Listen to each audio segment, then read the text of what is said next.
በደንብ አዳምጡ። ምክር አንድ፣ ደብተራ የሚባሉ ሰዎች ስማቸው ከቤተ ክርስቲያን የተሰጣቸው ቢሆንም ደብተራ የተባሉ ሰዎች ማለት ነው። ደብተራ የሚለውን ስም የሚጠቀሙበት ግን አንድም ለቤተ ክርስቲያን አገልግሎት አይደለም። ቅኔ ለመዝረፍም ይሁን ግርማ ሞገስም ይሁን ለትምህርት ለእውቀትም ሊሆን ይችላል።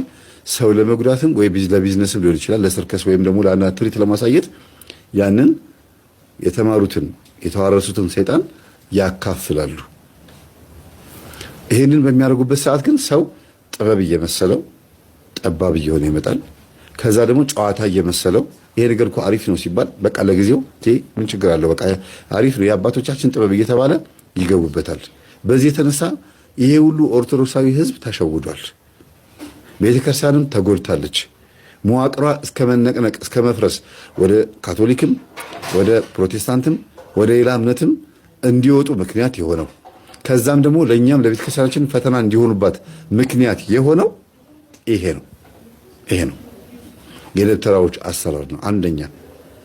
ስለዚህ ምክሩ ምንድን ነው?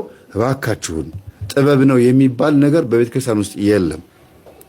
አውደ ነገሥትም ይሁን ፍትሐ ነገሥት የሚባለው በሙሉ ጥበብ አይደለም። ጥበብ ክርስቶስ ብቻ ነው። ጥበብ ኢየሱስ ክርስቶስ ብቻ ነው። ሌላ ጥበብ የምትሉት ምንም ነገር የለም። ስርማሽ ቅጠል በጣሾችም ያለ ተዋርሶ ቅጠላ ቅጠሉን አያውቁትም። ያለ ተዋርሶ በሌላ በኩል ደግሞ ተዋርሶ ውስጥ ደግሞ አጋንንት መኖሩ በራሱ ባህሪውን ይገልጣል። ያ የመንፈሱ ባህሪ ምንድነው? ከባህር የተሳበ ከሆነ ህይወታችሁ ምን እንደሚሆን ምን አይነት ፈተና እንዳለው፣ ከበረሃ የተሳበ ከሆነ እንዲሁም ደግሞ በጨለማ ክፍል ውስጥ የተዋረሱት ከሆነ እንደ ባህሪው በትዳራችሁ ውስጥም በቤታችሁ ውስጥም ትስቡታላችሁ። ልጆቻችሁም ባህሪያቸው ይቀያየራል። ደብተራው ሰካራም፣ አጫሽ፣ ቃሚ ማለት ተደብቆ ማለት በነገራችን ላይ ጠምጥሞ ብታዩት በየመንገዱ ቤቱ ተደብቆ ግን ቡና ያፈላል፣ ጫት ይቅማል፣ የእናት አባቱን ዛሬ ይለማመናል። እንደዚህ አይነት ደብተራዎች አሉ። አብዛኞቹ ደብተራዎች እንዲያውም ከጥምጣማቸው ፈተው ወደ ጠንቋይነት የሚሻገሩት እንደዚህ የሚያደርጉት ናቸው። ገጠር ላይ እንደዛ ናቸው በብዛት። እንደው በጣም የሚያሳዝነው ነገር ነገ ከነገ ወዲያ በቪዲዮ ያሳያችኋለሁ። ዘፈን እስክስታ ከካህናትና ከደብተራዎች ነው እንደመጣ ብላችሁ እስክትሉ ድረስ ሰርግ ሲሆን ጾም ሲፈታ ወገባቸው ላይ ነጠላቸውን አድርገው ግጥም እያመጡ መሀል የተገንቦ እያሉ እንደዛ የሚያወዳድሱት ለካ ዲያቆናቱና ቀሳውስት ናቸው እንዴ እላለሁ። እንደገና ደግሞ በጣም የሚያሳዝነው ነገር ሀገር ፍቅር ቲያትር የዛሬ 90 ዓመትና 100 ዓመት ይመስለኛል ብቻ እርግጠኛ አይደለሁም ምን ማስታወቂያ ተለቆ ነበረ። ውዝዋዜ ድምፃዊነትና ለአንዳንድ ቲያትር ስራ መወዳደር የምትፈልጉኑ ተብሎ ይባል በነበረበት ሰዓት በጣም ብዙ ዲያቆናትና በጣም ብዙ ካህናት መጥተው ተቀጥረው ነበር ይባላል። ታውቋቸዋላችሁ አይደል? ብዙዎቻችሁ ይሄ ነው ብዬ ማለት ይከብደኛል። ስም መጥቀስም አንዳንድ ጊዜ ጥሩ ስላልሆነ ነው። የጥንቶቹ ዘፋኞች ውዝዋዜያቸው፣ ግጥምና ዜማቸው ሁሉ ነገራቸው ቤተክርስቲያናዊ ነክ የሆነው ከሽብሸባ የማይተናነስ ዳንስ የሆነው ከቤተክርስቲያን የመጡ አባቶች ስለነበሩ ነው። አሰልጥኑ ሲባሉ የሚያሰለጥኑትም ያንን ነው። በዓል ራሱ የሚከበረው ቤተክርስቲያን አልነበረም።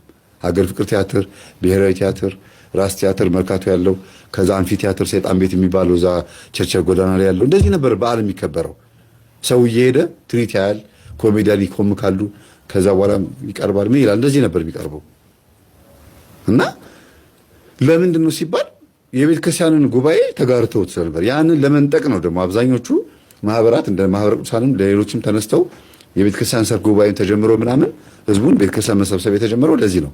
ስለዚህ ቤተ ክርስቲያን በአንድ በኩል በካህናትና በመሪጌታዎች በዲያቆናት ተጠቅማለች። በአንድ በኩል ደግሞ እነዚህ መሪጌታዎች በተዋረሱት ተዋርሶ በመንፈሳቸው ምክንያት በዛ በጠሩትና ባዋረሱት ራሳቸው ባስገቡት ሰይጣን ምክንያት ቤተ ክርስቲያን አሰድበዋታል። በየሰርጉ በየጭፈራ ቤቱ ህዝቡ ቁጭ ብሎ እያጨበጨበ ቄሱ ነው እስክስታ ሲል የምታዩት።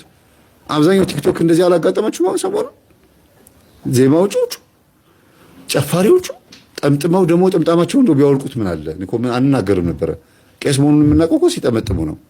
ቤተክርስቲያን በዚህ ጉዳይ ላይ ምንም እርምጃ አትወስድም። የክህነታቸው መታወቂያ ቅጣት የለውም።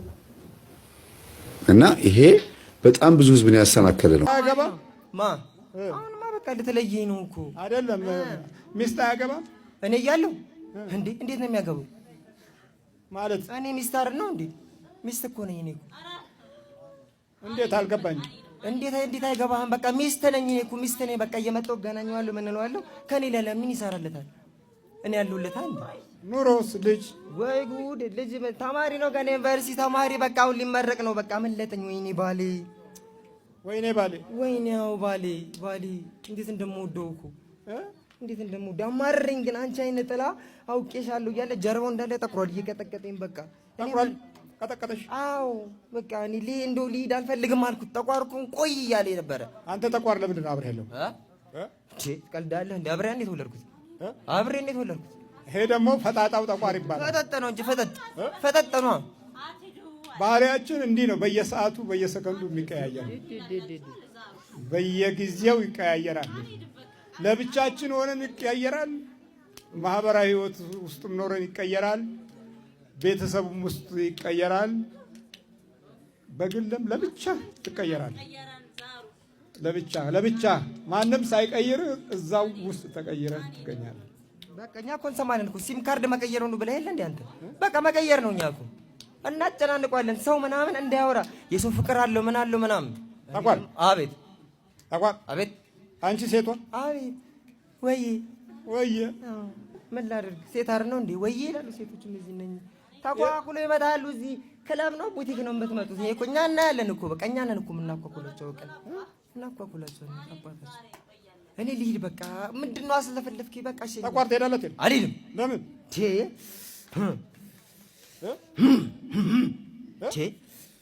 ታገላለሁ በቃ ተዳክሜያለሁ። በቅዱስ ቁርባን በምን ግን በቃ አቅሜን እጠራለሁ ትንሽ።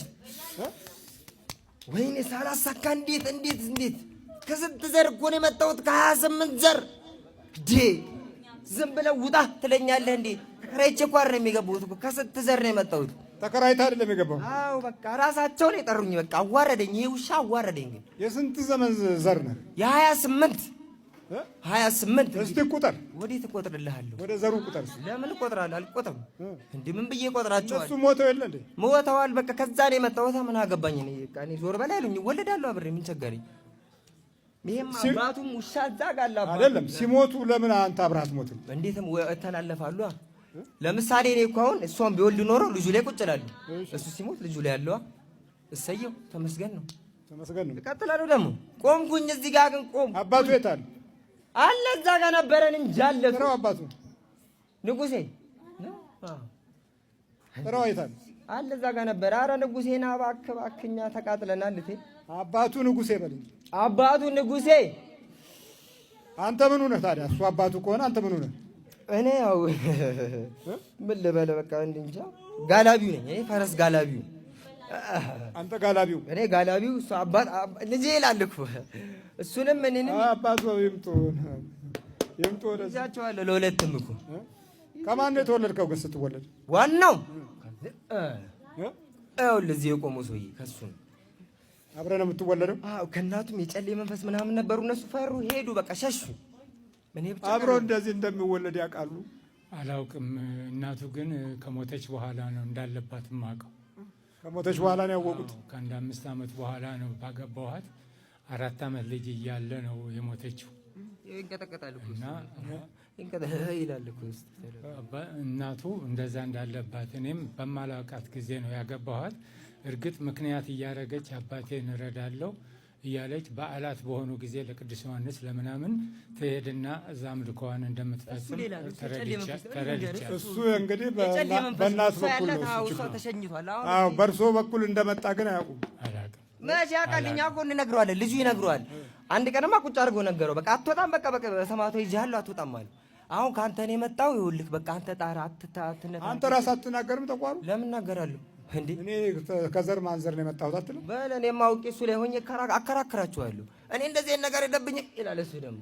እሺ ኧረ እዚህ ውስጥ እባክህ ተደብቋል ይላል። ከዛ እጅሬ ነቃብን። በቃ በሚስጥር ማድረግ ጀመረ። ሰማዕቷ ይላል። እሷ ነች ደግሞ ከነዘንባቧ እየገረፈች ያወጣችኝ። አሁን ቁጭ ብዬ ነበር ዳና ዩኒቨርሲቲ የ5ኛ ዓመት የዩኒቨርሲቲ ተማሪ ነው። ዘንድሮ ይመረቃል። አሁን ፓረንት ወጥቶ እዚሁ ነበር የከረመው። ከዛ ዩኒቨርሲቲ እንትኑን ለማቅረብ እንደሄደ እዛ ከሄደ በኋላ ትንሽ ይሄ ዩኒቨርሲቲ ውስጥ የመሬት መንቀጥቀጥ ሐዋሳ ዩኒቨርሲቲ ነው የሚማረው። ያ ተከሰተና ትንሽ ጊዜ ተዛቡበት ለማቅረብ ማለት ነው። ከዛ በኋላ እንትኑን ካቀረበው በኋላ ሐዋሳ አርሴማ ገዳም ገብቶ ለ15 ቀን ያህል እዛ ቆይቶ ነው የመጣው። አሁን እዛ ሰንብቶ ነው የመጣው። ስለዚህ አሁን ከመጣ በኋላ ቁርባንም ቆርቦልኛል፣ እኔንም አቁርቦኛል። አሁን ስጋው ደግሞ አደርጋለሁ። ስለዚህ አባቴ ነው ማለት ይችላለሁኝ። አባቴ ነው ማለት ይችላለሁ። በመንፈሱ በቤተ ክርስቲያን እንትኑ በጣም ሄዷል። በእውነት እግዚአብሔር ለዚህም አበቃልኝ። ፈጣሪ ይመስገን። ለዚህም በዛሬው ቀን ይዞኝ የመጣው እሱ ነው። ለዚህም ያበቃኝ እሱ ነው። እግዚአብሔር ይመስገን። ልጆት ሳይሆን አሁን አባቶት ነው። አባቴ ነው። በመንፈስ አባቴ ነው። የመንፈስ አባቴ ነው። ቆራቢም እንደሆነ ያደረገኝ ታግዬ እኔ ብዙ ነገሮች አሉ። ያንተ ውጣ ወረድ አለብኝ። ብዙ ነገር አለ። በዚህችው ይችን ነገር ንብረት መቼም አስቸጋሪ ነገር ነው። እሱን ወለድኩኝ። እሱ ባይኖር ቤተሰቦቿ እነኛ አምልኮውን እየሸሹ እሷ ሶስተኛ ታናሽ እህታቸው ነኝ። ግን ይህን አምልኮ ለእሷ ነው የሰጧት እዚሁ አዲስ አበባ እያሉ እና ያንን ሁሉ አላቅም ነበረ። ስለዚህ በዚህ ንብረትም መፈታተን ስለነበረ ይሄ ሁሉ ውጣ ውረድ አለብኝና አንተ እስከ በቃህልኝ ድረስ እግዚአብሔር ካለ ከዛ በኋላ ያደርሳለሁ። እባክህን ዛሬ የተለያዩ ቦታዎች መቆም አለ። ቃለ እግዚአብሔርን ሁሉን እናውቀዋለንና ካፍ ብዙ ነገር ይወጣል። ቆርቦ ይሄ ሁሉ ንስሐ ነውና እባክህ ልጄ ትንሽ ታገሰኝ ብለው በምንም ብሎ በንስሐ አባቴ በምን ሁሉ ተፈታት ነው። እኛ እንግዲህ ከአቅማችን በላይ ነው፣ ትምህርቱ ከኛ በላይ ሄዷል ብለው አባቴ ምንትን ስላደረጉኝ ከእንግዲህ ወዳማ ለእሱ ያልሆነ ምናምን ብዬ ቁርባኑንም ለወስች እያለው አባቴ ነው የንስሐ አባቴ ጋር ሁለተኛው ንስሐ አባቴ ነው እና አሁን ዘንድሮ ተመራቂ የኢንጂነሪንግ የውሃ ኢንጂነሪንግ ያጠና ልጄ ነው። ይሄ ነው እንግዲህ አሁን ራሱ መከራውን አሳየን። አሁን ፕሬዘንቴሽን ነበረው፣ በጣም የሚገርም ፕሬዘንቴሽን ነበረው። አውቀን አደነባበር ነው። ከዛ ቀጠቀጠ ገብቶ መጀመሪያ በሰማዕቷ ስም ገዝቻለሁ ንቅንቅ እንዳትል በቃ አውቄ ፊቱ ላይ ግርድ አደረጓል። እሱ ግን ተቋቁቦ በቃ አስተማሪዎች ምኖችን አሸነፋቸው።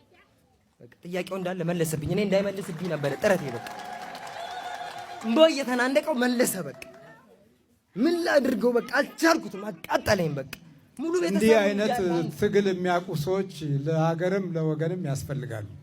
የመናፍስትን ጉዳት በሚገባ የተረዱ ሰዎች ለነገው መራራትና ለነገው ጊዜ የሚበጅ ትውልድ ለመሆን የመጀመሪያው ደረጃ አካሄድ የጠላትን ምስጢር ማወቅ ነው። ከዛ በኋላ ነው ያለውን ነገር በሚገባ ለማለፍ የሚያስችለውን መንገድ ከእግዚአብሔር ለማግኘት እድል የሚከፈተው። አለ እግዚአብሔር በዮሐንስ ወንጌል ምዕራፍ 18 አለኔ ምንም ማድረግ አትችሉም፣ በቃ ተደመደመ። በቃ አለኔ ምንም ማድረግ አትችሉም። የቲዎሪ ዓለምን ሁሉ አየነው። አለኔ ምንም ማድረግ አትችሉም ያለው እንችላለን ብለው የዛቱ አልቻሉም። እንችላለን ብለው ብዙ የታገሉ አልቻሉም። እንደውም ወደማያውቁት አይነት ድንቁርና ተለውጠዋል። በሮሜ ምዕራፍ 1 ቁጥር 28 ላይ የሚለው እግዚአብሔርን ለማወቅ ባልወደዱት መጠን እግዚአብሔርም የማይገባውን ያደርጉ ዘንድ ለማይረባ አእምሮ አሳልፎ ሰጣቸው ይላል። እግዚአብሔር የሌለው ሰው ሁሉ የማይረባ የፍርድ ሂደቱ ሲናገር ሲያስተምር የሰው ልጅ እያለ ይናገር ነበረ። አምላክ ቢሆንም የሰውን ስጋ ስለለበሰ ራሱን የሰው ልጅ አለ። ጌታችን ራሱን እንዲህ በማለት በመግለጹ ፈሪሳውያንና ሰዱቃውያን አምላክነቱን ለመረዳት አልቻሉም። እኛን ለማዳን ስጋ ማርያምን ለብሶ በትህትና ስለ ሰው ልጆች ፍቅር ነውና የመጣው ራሱን አምላክ ፈጣሪ ከማለት ይልቅ የሰው ልጅ በማለት ገልጿል። እንግዲህ ለዚህ የጌታችን ትምህርት ምክንያት የሆነው የሐዋርያት ጥያቄ ነው። ቅዱሳን ሐዋርያት ጌታችንን ብዙ ጥያቄ እየጠየቁ ከጌታ ምላሽ ቢያገኙም ሰው ናቸውና እንደ ሰው አስጨንቋቸው ጌታችንን በደብረ ዘይት ተራራ ላይ ከጠየቁት ጥያቄዎች ውስጥ አንዱ ስለ ራሱ ስለ ጌታችን መምጣትና ስለ ዓለም መጨረሻ ነው። ይህን ጥያቄ ጌታችንን ሲጠይቁ ለጥያቄያቸው ደረቅ ምላሽ ብቻ ሳይሆን የጥያቄውን መልስ ምልክትም ጭምር ነው የጠየቁት። ይህም ሐዋርያትን ስለ ጌታ መምጣትና ስለ ዓለም መጨረሻ ያላቸውን ጭንቀትና የማወቅ ጉጉት ያሳየ ነበረ። ቅዱሳን ሐዋርያት ምንም እንኳን ከጌታቸው ጋር ውለው ቢያድሩም አምላክነቱን ቢያምኑም የሱ መምጫው ስለማይታወቅ መምጫውንና ምልክቱን ጠየቁ።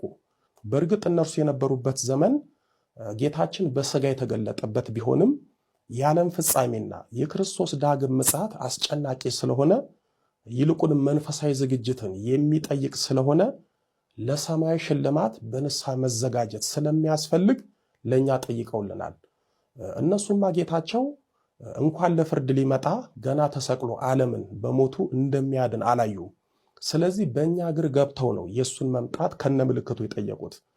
ቅድስት ቤተ ክርስቲያናችንም አማኝ ልጆቿ እንዲያውቁ እንዲጠነቀቁ አጥብቃ ከምታስተምራቸው ትምህርቶች ውስጥ የጌታችን የመድኃኒታችን የኢየሱስ ክርስቶስ ዕለተ ምጽአት ወይም ዳግም ምጽአት ነው።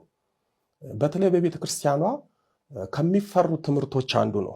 በዚህ ትምህርት ውስጥ የምንኖርባት ዓለም ኃላፊ ጠፊ መሆኗን፣ ሰውም ሰንባች ሳይሆን ሟች መሆኑን አጥብቃ የምታስተምርበት ትምህርት ነው። ምክንያቱ ደግሞ ትምህርቱ በነፍስ የክርስቶስን መንግሥት ለመውረስ ያዘጋጃልና። በእርግጥ የሰው ልጅ ፍጻሜው ዕለተ ሞቱ ነው። ይህ ትምህርት በቤተ ክርስቲያኑ ይሰጥ እንጂ አስተማሪው ጌታችን ነው። ትምህርቱም ሊሰጥ የቻለው አሁን እንዳልኩት በቅዱሳን ሐዋርያት ጠያቂነት ነው። ቅዱሳን ሐዋርያት የዓለም ፍጻሜ እንዳለ እግዚአብሔርም የፈጠረውን ዓለምና ፍጥረት ሊያሳልፍ እንደሚመጣ በትንቢት ያውቃሉ። ዕለተ ምጽአት ታላቅ የጌታ ቀን ናት። ይህንንም መጽሐፍ ቅዱስ በደንብ ይናገራል። በዚህ በትንቢተ ኢሳይያስ በምዕራፍ 13 ቁጥር 9 ላይ የእግዚአብሔር ቀን ይመጣል ተብሏል። በትንቢተ ኢዮኤል በምዕራፍ 1 ቁጥር 15 ላይ የእግዚአብሔር ቀን ቀርቧልና ለቀኑ ወዮ በማለት የጌታችን ለፍርድ መምጣት መቅረቡንና አስፈሪ ቀን መሆኑንም ወዮ በማለት ተናግሯል። ስለዚህ ዕለተ ምጽአት የእግዚአብሔር መምጫው ቀን ናት። ዕለተ ምጽአት ጌታ ለፍርድ የሚመጣባት ቀን ስለሆነች ስለ አስፈሪነቷና ስለ ጌታ አመጣጥ ቅዱስ ዳዊትም አስቀድሞ በመዝሙር 49 ቁጥር 2-4 ላይ እግዚአብሔር ግልጥ ሆኖ ይመጣል፣ አምላካችን ይመጣል ዝምም አይልም፣ እሳት በፊቱ ይነዳል፣ በዙሪያም ብዙ አውሎ አለ፣ በላይ ያለውን ሰማይንም ምድርንም በሕዝቡ ለመፍረድ ይጠራል ብሏል። ቅዱስ ዳዊት እግዚአብሔር ግልጥ ሆኖ ይመጣል እንዳለው ጌታችን የሰው ልጆች እያዩት እየተመለከቱት በግልጽ ይመጣል። አምላካችንም ዝም አይልም እንዳለው ዝም አይልም። ጌታችን እኛን ለማዳን በመጣበት ጊዜ ሲሰድቡት፣ ሲደበድቡት፣ ሲገርፉት፣ ሲሰቅሉት ዝም እንዳለው አሁን ዝም አይልም። በፊት ዝም ያለው ጌታ አሁን ፍርድን ሊናገር ለጻድቃን ሊፈርድላቸው፣ ኃጥአን ላይ ሊፈርድባቸው ይመጣል። እሳት በፊቱ ይነዳል እንዳለው በፊት ፍቅርን ተላብሶ በፍቅር ነግሶ ነው የመጣው።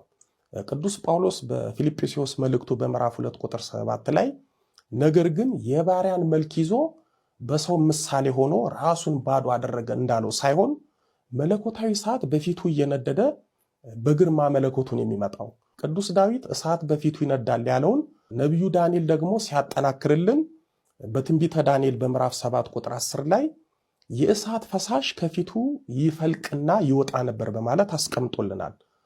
በዙሪያውም ብዙ አውሎ አለ ተብሏል። ወዳጆቼ 20 ዓለማት አሉ። ከነሱ ውስጥ 2ቱ ዓለማተ ነፋስ ናቸው። ሌሎች ነፋሳትም አሉ።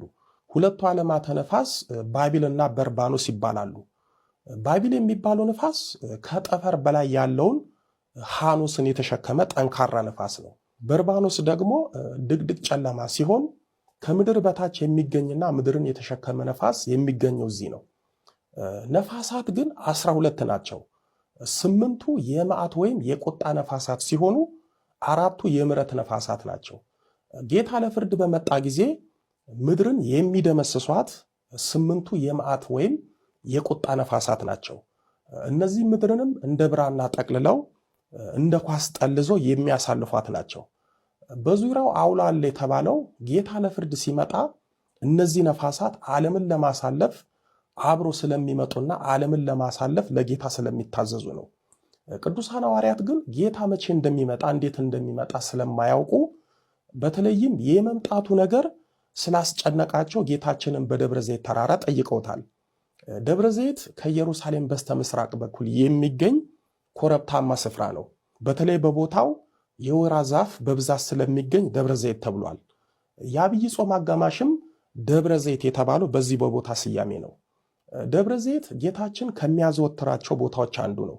ቅዱስ ሉቃስ በምዕራፍ 22 ቁጥር 39 ላይ ወጥቶም እንደ ልማዱ ወደ ደብረ ዘይት ሄደ ማለቱ ቦታውን ማዘወተሩን ያሳየናል። እንዲሁም በምዕራፍ 21 ቁጥር 37 ላይ ሌሊት ግን ደብረ ዘይት ወደምትባል ተራራ ወጥቶ ያድር ነበር በማለት ደብረ ዘይት ጌታችን ያድርበት እንደነበረ ይገልጻል። የሚገርመው ጌታችን በደብረ ዘይት የሚያድረው መጠለያ ኖሮት ሳይሆን ተራራውን እንደ ቤት ተጠልሎት ነው። ቅዱስ ማቴዎስ ስለ ጌታችን ለፍርድ መምጣትና ስለ ዓለም ፍጻሜ በወንጌሉ በምዕራፍ 24 ቁጥር 3 ጀምሮ እንዲህ በማለት ጽፎልናል። አንድ ቀን የጌታ ደቀ መዛሙርት ወደ እርሱ ቀርበው ንገረን፣ ይህ መቼ ይሆናል? የመምጣትና የዓለም መጨረሻው ምልክቱስ ምንድን ነው አሉት። ወዳጆቼ ቅዱሳን ሐዋርያት ወደ ጌታችን ቀርበው ነው የጠየቁት። እኛም የሕይወታችንን ጥያቄ እንዲመልስልን፣ የሕይወታችንን እንቆቅልሽ እንዲፈታልን ወደ ጌታችን በጸሎት ጠጋ ብለን መጠየቅ ይገባናል። ቅዱሳን ሐዋርያት በዚህ ጥያቄ ሁለት አንኳር ጥያቄ ነው የጠየቁት። አንደኛው ለፍርድ መቼ ነው የምትመጣው ብለው የጠየቁት ሲሆን፣ ሁለተኛው የዓለም መጨረሻ ወይም አንተ ለፍርድ ከመምጣት በፊት የሚመጡት ምልክቶች ምንድን ናቸው ብሎ ነው የጠየቁት። ጌታችን ለቅዱሳን ሐዋርያትና ለእኛም በሚገባንና በቀላሉ እንዲሁም በግልጽ መልኩ ለፍርድ ከመምጣቱ በፊት ቀድመው የሚመጡትን የሚሆኑትን ምልክቶች እንዲህ በማለት ነገራቸው። እነዚህ ጌታችን ለፍርድ ከመምጣቱ በፊት ቀድሞ የሚመጡ የሚታዩ 13ቱ ምልክቶች ናቸው። አንደኛ ብዙዎች እኔ ክርስቶስ ነኝ እያሉ በስሜ ይመጣሉ፣ ብዙዎችንም ያስታሉ ብሎ ምልክቱን ነገራቸው። ይህ ጌታችን የተናገሩ ምልክት ሐዋርያት እንዲሰሙ እኛ ደግሞ እንድንጠነቀቅበት ነው የነገራቸው። ዛሬ ከወደ ምዕራባውያን ክርስቶስ ነን በማለት የተነሱትን በዘመናችን አይተናል። ሁለተኛው ምልክት ጦርንም የጦርንም ወሬ ተሰሙ ዘንድ አላችሁ፣ ይህ ሊሆን ግድ ነው ብሎ መደንገጥ እንደሌለባቸው ነገራቸው። ይህም በዘመናችን ተፈጽሞ አይተናል፣ እያየንም ነው። ጦርንም የጦርንም ወሬ ተሰማላችሁ ያለው ጦርነትን፣ መገዳደልን፣ በጦርነት እርስ በርስ መተላለቅን ለማለት ነው። ይህ ምልክት ደግሞ ተፈጽሟል። ምሩቅ አስኪደን በሀገራችን ስንት ጦርነቶችን አየን። በጦርነት እርስ በርሳችን ተፋጀን። ጦርንም የጦርንም ወሬ ተሰማላችሁ እንደተባለው ይኸው ጠዋት ማታ ዜና ብለን የምንሰማው የራሳችንንና የየሀገራቱን ጦርነት ነው። ጦርነት ሞት ዜና ሆኖ ተሰማላችሁ ስለተባል እየሰማን ነው። ሶስተኛው ምልክት ህዝብ በህዝብ ላይ መንግስትን በመንግስት ላይ ይነሳል ያላቸው ነው። ይህ ምልክት በዘመናችን ተፈጽሟል። አንዱ ህዝብ በአንዱ ህዝብ ላይ፣ አንዱ ብሔር በአንዱ ብሔር ላይ በተለያየ ምክንያት እየተነሳ ሀገራዊ ቅርጽ እየያዘ አፋጅቷል፣ እያፋጀ ነው። አንድ መንግስት በአንድ መንግስት ላይ እየተነሳ በእነሱ ምክንያት ህዝብ ያልቃል፣ ይተላለቃል። በአሁን ሰዓት ዓለምን እያሰጋትና ለታላቅ እልቂት እያዘጋጃት ያለው መንግስት በመንግስት ላይ መነሳሳት ነው። አራተኛው ምልክት ረሃብ ነው። ይህም ተፈጽሟል።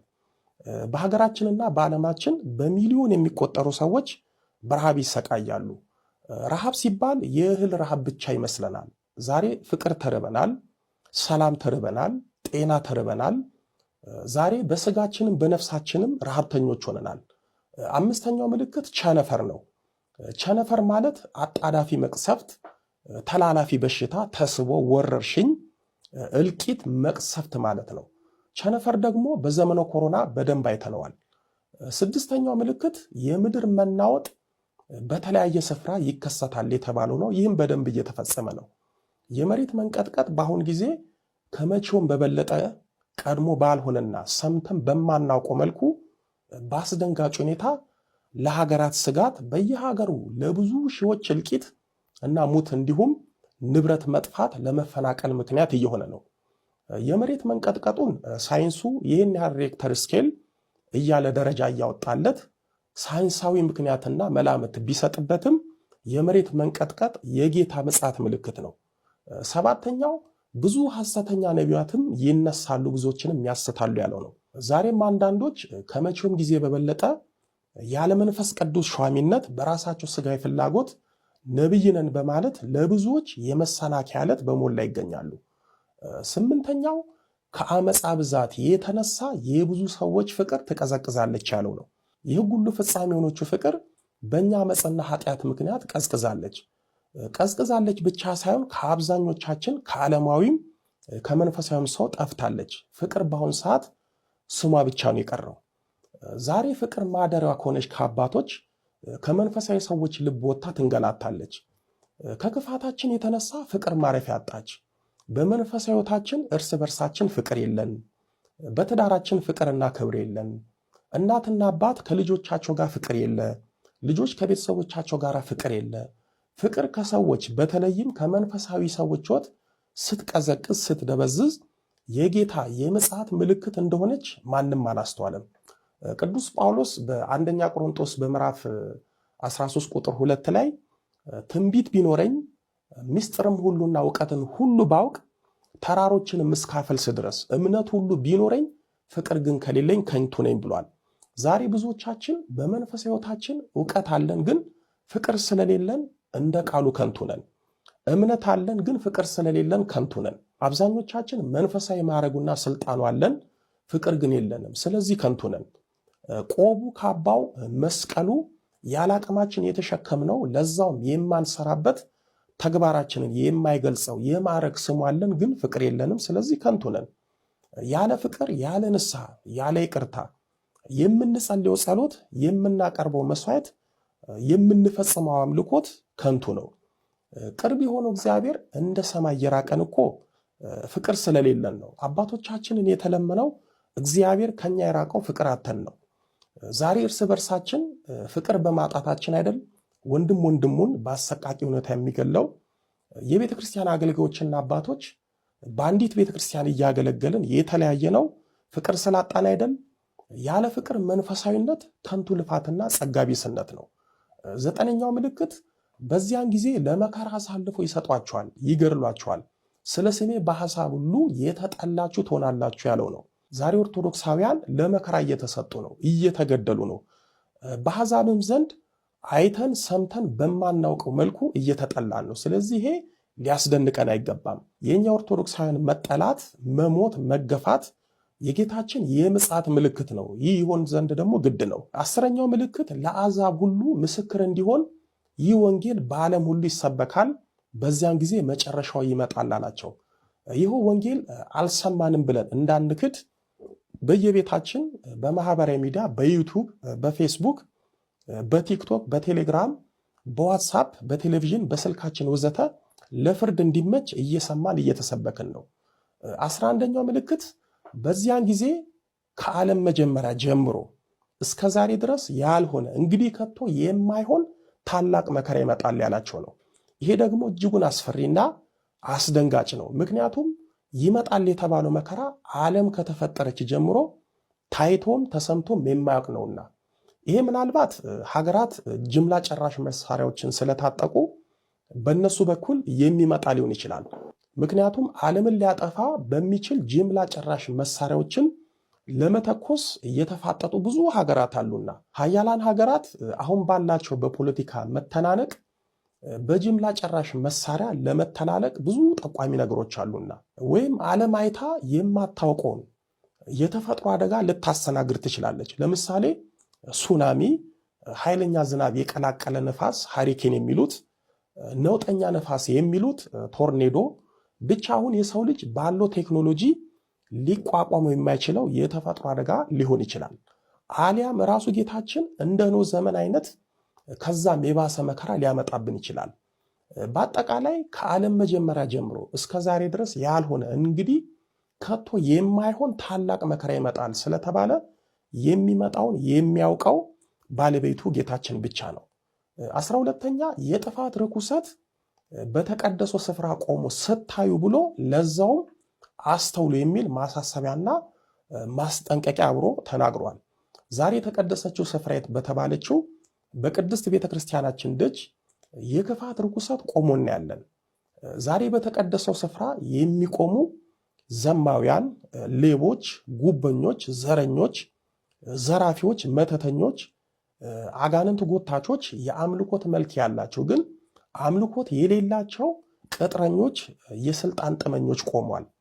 እነዚህ ሰዎችና እነዚህን ጥፋቶች በተቀደሰው ስፍራ ስታዩ ለዛውም ጌታችን አስተውሉን ያለው። ስለዚህ ዛሬ የጥፋት ርኩሰት በተቀደሰችው ስፍራ በቅድስት ቤተክርስቲያናችን ላይ ቆሞ ስታዩ የጌታ ምጽአት ምልክት እንደሆነ አስተውሉ። 13ኛው ምልክት ሐሰተኞች ክርስቶሶች ይነሳሉ ያለው ነው። ይህም ተፈጽሟል። ከወደ ምዕራባውያን እኔ ክርስቶስ ነኝ ብለው የተነሱ እና ብዙ ሕዝብን ያሳቱ ነበሩ። የወለላይቱ እመቤት ልጆች ጌታችን ለቅዱሳን ሐዋርያት ከዛሬ 2000 ዓመት በፊት በትንቢት መልክ የነገራቸው ዛሬ ሁሉም ተፈጽሟል። እስኪ ጌታችን ከተናገረው ውስጥ የቀራለ የለም? ካለም የጌታችን መምጣት ብቻ ነው። በዚያን ጊዜ መጨረሻው ይመጣል እንዳለ ጌታችን ደግሞ ይመጣል። ጌታችን የምጽአቱን ምልክት በቅዱሳን ሐዋርያት በኩል ለኛ ከነገረን በኋላ ምልክቱን ብቻ ሳይሆን የምጽአትንም ምልክት ስናይ ምን ማድረግ እንዳለብን ነግሮናል። እነዚህም ከጌታችን ፍርድ እንድናመልጥ አድርጉ የተባልነው 4 ነገሮች ናቸው። እነሱም አንደኛ የትምህርታችን ርዕስ የሆነው ነው። ይህም ተዘጋጅታችሁ ኑሩ፣ የሰው ልጅ በማታስቡበት ሰዓት ይመጣልና በማለት መምጫውን በመንፈሳዊ ዝግጅት እንድንጠባበቅ ነግሮናል። ጌታችን ተዘጋጅታችሁ ኑሩ ብሎናል። ስለዚህ እንዴት ነው የምንዘጋጀው የሚለውን ማየት ተገቢ ነው።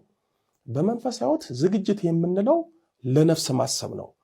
በሚያሳዝን ሁኔታ አብዛኞቻችን ሕያዊት ዘላለማዊት ለሆነችው ነፍሳችን አናስብም።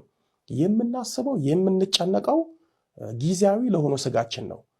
ዝግጅታችን ስለ እውነት ቀላል ነው። ለብዙ ዓመታት የሰራነውን ኃጢአት በአንዲት ዕለት በንስሐ ማራገፍ ነው። የትኛውንም በደልና ኃጢአት ብንሰራ ኃጢአታችን እግዚአብሔር ከሰጠን ከንስሐ በላይ አይሆንም። እግዚአብሔርም በንስሐ ይቅር የማይለን አንዳችም ኃጢአት የለም። ደስ የሚለው በቤተ ክርስቲያናችን አንድም ኃጢአት ከንስሐ በላይ የሆነ የለም። ሁሉም ኃጢአቶች ከንስሐ በታች ናቸው። የእግዚአብሔር ምሕረትና ቸርነት ከኃጢአት በላይ ነው። የኛ ኃጢአት የደም ጠብታ ነው። የእግዚአብሔር ቸርነት ከውቅያኖስ በላይ ነው። የደም ጠብታ የውቅያኖስን ውሃ እንደማያደፈርሰው ሁሉ የኛም ኃጢአት የእግዚአብሔርን ቸርነት አይበልጥም። እስኪኛ ለንስሐ እንዘጋጅ። እግዚአብሔር የሚያደርግልንን የቸርነቱን የፍቅሩን ሥራ እናያለን። መዘጋጀት ማለት ንስሐ መግባት፣ የበደሉትን መካስ፣ የቀሙትን መመለስ፣ የተጣሉትን መታረቅ፣ ቂም የቋጠሩበትን ልብ በይቅርታ መፍታት፣ በጾም በጸሎት በስግደት ተግተን በመጨረሻም ቅዱስ ሥጋውንና ክቡር ደሙን መቀበል ነው። ይህን ካደረግን የክርስቶስን ሰማያዊ መንግሥት ለመውረስ ዝግጁ ነን ማለት ነው። ቅዱስ ዮሐንስ በአንደኛ ዮሐንስ በምዕራፍ 2 ቁጥር 28 ላይ ልጆች ሆይ በሚገለጥበት ጊዜ እምነት እንዲሆንልን በመምጣቱም በእርሱ ፊት እንዳናፍር በእርሱ ኑሩ ብሎ አደራ ብሎናል። ስለዚህ ጌታ ፊት እንዳናፍር በንስሐ እንኑር። ጌታ ፊት እንዳናፍር ቅዱስ ቁርባን እንቀበል። ጌታ ፊት እንዳናፍር ተዘጋጅተን እንኑር። ጌታችን ሊፈርድብን ሳይሆን ሊፈርድልን፣ ሊኮንነን ሳይሆን ሊያጸድቀን፣ ሰማያዊ የክብር ዋጋችንን ሊሰጠን ከፈለግን በንስሐ ተዘጋጅተን እንጠብቀው። ሁለተኛው ጌታችሁ በምን ሰዓት እንደሚመጣ አታውቁምና እንግዲህ ንቁ ብሎናል። ወዳጆቼ ጌታችን መቼ እንደሚመጣ አይታወቅም። አንዳንዶች አፋቸውን ሞልተው ዕለታቱ፣ ክስተቱ፣ ነገሮቹ ሲገጣጠሙ ጌታ ሊመጣ ነው ይላሉ። አንዳንዶቹም በቃ መጣ የሚሉም አሉ።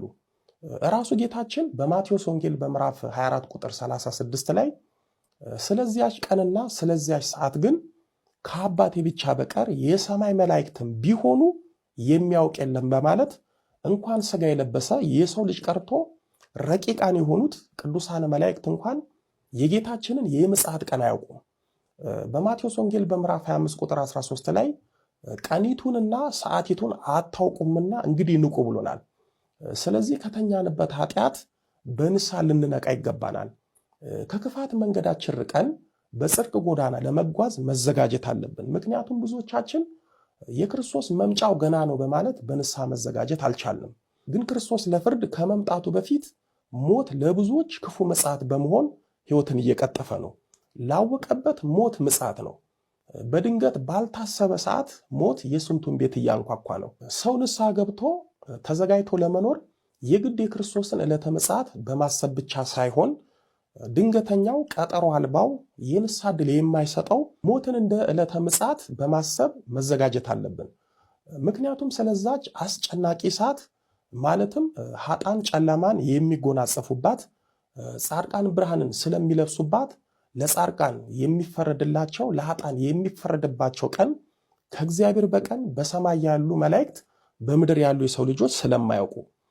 ስለ ቀኒቱ ቅዱስ ጴጥሮስም በሁለተኛ ጴጥሮስ በምዕራፍ 3 ቁጥር 10 ላይ የጌታ ቀን ግን እንደ ሌባ ሆኖ ይመጣል፣ በዚያን ቀን ሰማያት በታላቅ ድምፅ ያልፋሉ፣ የሰማይ ፍጥረት በትልቅ ትኩሳት ይቀልጣል፣ ምድርም በእርሷም ላይ የተደረገው ሁሉ ይቃጠላል በማለት ተናግሯል። ወገኖቼ የጌታ ቀኑ መድረሱን የተፈጸሙት ምልክቶች ይናገራሉ። ዛሬ ዓለም ከመቼውም ጊዜ በበለጠ ሁኔቷ እየተለዋወጠ ለመጥፋት እየሮጠች ነው። እኛም የሰው ልጆች መንገዳችን ከእግዚአብሔር ስለራቀ ፈተናችን፣ መከራችን በዝቷል። ሶስተኛው ሽሽታችሁ በክረምት ወይም በሰንበት እንዳይሆን ጸልዩ ተብለናል። ክረምት ላዩ ውሃ ታች ውሃ ነው። ስለዚህ የመከራ ወቅት ነው። ሰንበት የእረፍት የአምልኮት ቀን ናት። ሰንበት የእረፍት ቀን ስለሆነች መንገድ የሚመራና የሚያሳይ ሰው የለም። ስለዚህ ምንም መከራ አይመጣም፣ ጌታም መምጫው ገና ነው ብለን ተዘናግተን ብንኖር አንደኛ ሞት የተባለው መጥቶ ይወስደናል፣ ሁለተኛ ጌታችን በድንገት ይመጣብናል።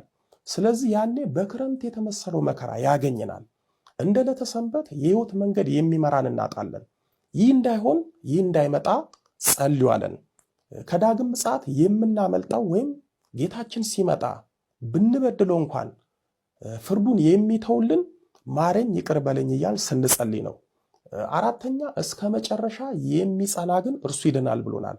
በሃይማኖቱ ፈተናውን፣ መከራውን፣ ውጊያውን ችሎ ታግሶ ለጣዖት አልሰግድም ክርስቶስንም አልክድም በማለት በጽናት የሚኖር እርሱ በነፍሱ ለዘላለም ይድናል፣ ዘላለማዊ መንግስቱን ይወርሳል ሲለን ነው። ስለዚህ እስከ ሕይወት መጨረሻችን መጽናት አለብን። በመጨረሻም ጌታችን እነሆ አስቀድሜ ነገርኳችሁ ብሎናል። ስለዚህ ሁሉም ነገር ማለትም የጌታችን ለፍርድ መምጣት ወይም የዓለም ፍጻሜ ምልክት አስቀድሞ ተነግሮናል። የኛ ፋንታና ድርሻ አስቀድመን ንስሐ ገብተን ቅዱስ ቁርባን ተቀብለን ተዘጋጅተን መጠበቅ ብቻ ነው። ቅዱስ ዮሐንስም በራዕየ ዮሐንስ በምዕራፍ 16 ቁጥር 15 ላይ እነሆ እንደ ሌባ ሆኜ እመጣለሁ፣ ራቁቱንም እንዳይሄድ እፍረቱንም እንዳያዩ ነቅቶ ልብሱንም የሚጠብቅ ብፁዕ ነው ብሎ ጽፎልናል። ራቁቱን እንዳይሄድ የተባለው ንስሐ ሳንገባ በኃጢአት ተራቁተን ጌታ ፊት ለፍርድ እንዳንቆም ነው።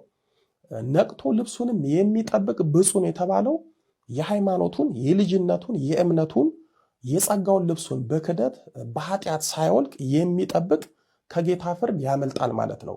የወለላይቱ እመቤት ልጆች ምጽአት በሁለት ይከፈላል። አንደኛ የጌታ ምጽአትና ሁለተኛ የጌታ ምጽአት ይባላል።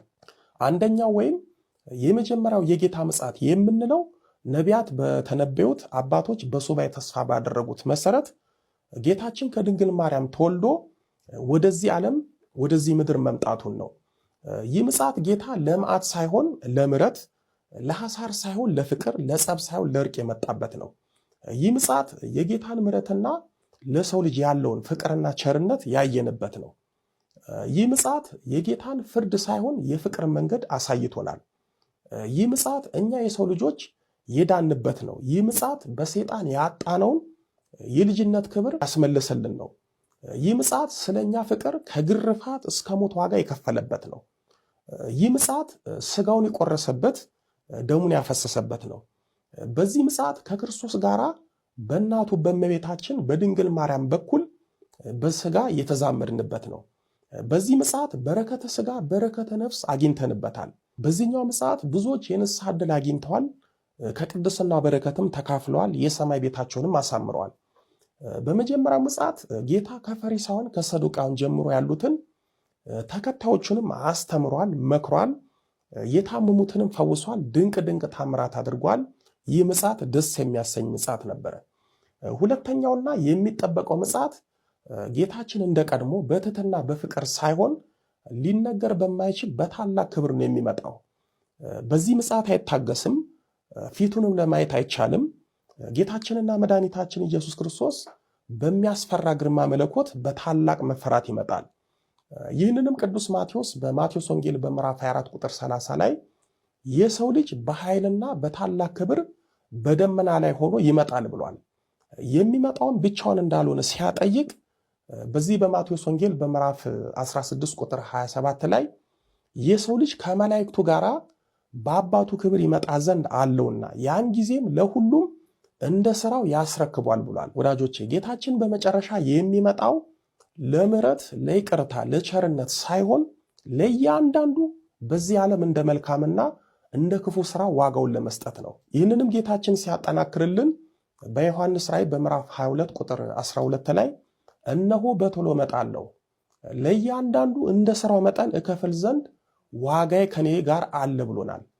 ሲመጣ እንደ ቀድሞ በትሕትና በታላቅ ሰብና ሆኖ ሳይሆን በፈራጅነቱ፣ በዳኝነቱ፣ በአምላክነቱ፣ በግርማ መለኮቱ ነው። ዳኝነት ስንል በሰጠን ሕግ ያለ ርኅራኄ እንዳኛለን። እውነተኛ ዳኛ ዘመድ ባዳ ሳይል በሕጉ ይዳኛል። ጌታም ኃጥእ ጻድቅ ሳይል በሥራችን ይዳኘናል። የሚገርመው በዚህኛው ምጽአት የንስሐ ዕድል የለም፣ የንስሐን ዋጋ መቀበል እንጂ። ጽድቅ የመስራት ዕድል የለም፣ የጽድቅን ዋጋ መቀበል እንጂ። በዚህኛው ምጽአት ሥጋ በበደለበት ነፍስ የሚቀጣበት ነው። ሥጋ በጎ ነገር በሰራበት ነፍስ ዋጋ ተቀብላ ጸጋን ታድላ ለዘላለም ከጌታዋ ጋር የምትኖርበት ነው። ታዲያ ይቺ ቀን ምንኛ ታስፈራ ይሆን? ሊቁ ቅዱስ ያዕቆብ ዘስሩግ በቅዳሴው ከሚያስፈሩት ነገሮች ውስጥ አንደኛው በአምላክ ፊት ለፍርድ መቆም መሆኑን ተናግሯል። ወዳጆቼ እግዚአብሔር ፊት እንኳን ለፍርድ ለሽልማት መቆም እጅጉን ያስፈራል። እንኳን ሰማያዊ ዳኛ ክርስቶስ ፊት ቀርቶ ምድራዊ ዳኛ ፊት ለፍርድ መቆም ምን ያህል እንደሚያስፈራ የሚያውቀው ያውቋል። በፍርድ ቀን ባለጸጋው ስለ ባለጸግነቱ አይፈራም፣ ድሃም ስለ ድህነቱ አይታዘንለትም። ሁሉም የሥራውን ያገኛል፣ በክርስቶስ ፊት የዘራውን ያጭዳል። የፍርድ ቀን የዓለም ፍጻሜ ቀን ናት። በዚች ቀን መስማት እንጂ መናገር መከራከር አይቻልም። በምድር በሰራነው ሥራ ዋጋችንን መቀበል እንጂ ይህንን አልሰራውም ብሎ ማስተባበል አይቻልም። ይቺ ቀን ጻድቃን የሚናፍቋት፣ ኃጥአን እጅግ አድርገው የሚፈሯት ቀን ናት። ይቺ ቀን የምንኖርባት ዓለም እንደ ብራና ተጠቅልላ የምታልፍባት ቀን ናት፣ ወይም የዓለም ፍጻሜ ቀን ናት። በፍርድ ቀን እናት ልጇን፣ አባት ልጁን፣ ልጅ እናትና አባቱን አያድንም። የሚያድነን በእምነታችን የሰራነው የጽድቅ ስራችን ነው። በዚች ቀን ሙታን ይነሳሉ። ምድር የተሰጣትን አደራ ለጌታ ታስረክባለች። እውነተኛ ይግባኝ የሌለው ፍርድ ይከናወናል። የእግዚአብሔር ልጆች ጌታ ሲመጣ ምን ይዘን እንጠብቀው ይሆን? ከጌታ ምጽአት በፊት ሞት ሲቀድመን በነፍሳችን ምን ይዘን እንሄድ ይሆን? ከጌታችን ዘላለማዊ ፍርድ የትኛው ጸሎታችን ነው የሚያስመልጠን? የትኛው የጽድቅ ስራችን ነው የሚያድነን? በፊቱስ ምን ይዘን እንቆም ይሆን? ወዳጆቼ እዚህ ምድር የሰራነውን ስራ ነው በሰማይ የሚቆየን። እዚህ የሰራነውን ነው እዛ የምናገኘው። እዚህ ያልሰራነውን እዛ አናገኝም። በቀላል ምሳሌ ልንገራችሁ። አብዛኞቻችን የባንክ አካውንት ከፍተን በባንክ ገንዘብ እናስቀምጣለን። በባንክ የምናስቀምጠው ገንዘብ አንድ ቀን ለችግር አሊያም ለምንፈልገው ነገር እንድንጠቀምበት ነው። በባንክ ገንዘብ ያስቀመጠ ሰው ባንክ ሄዶ ገንዘቡን መቀበል ይችላል። ነገር ግን አንድ ሰው በባንክ ገንዘብ ሳያስቀምጥ ባንክ ሄዶ ገንዘብ ስጡኝ ማለት አይችልም። ምናልባት ያላስቀመጠውን ገንዘብ ስጡኝ ቢል አዳም ወዴት ነህ ያልከኝ፣ በፍቅር ድምፅ ፈለከኝ፣ አልብሰኝ ነጩን ልብስ፣ እወድሃለሁ ኢየሱስ፣ አከብረሃለሁ ክርስቶስ።